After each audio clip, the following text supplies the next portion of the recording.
In this week's Business Beat, there's a new baby shop opening in downtown Bismarck, right on Main Street. And Clary has been a business owner since 2012. She owns 2 wedding boutiques and is now opening a 3rd shop called Hiccups. It's a play-focused baby store that will sell clothing and toys. The shop will be packed full of imagination, as well as some special items you won't find anywhere else.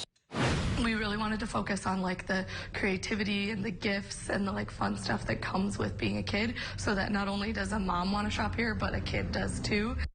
And Hiccups is expected to be open by the middle of February.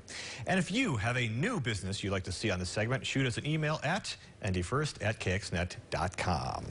More news.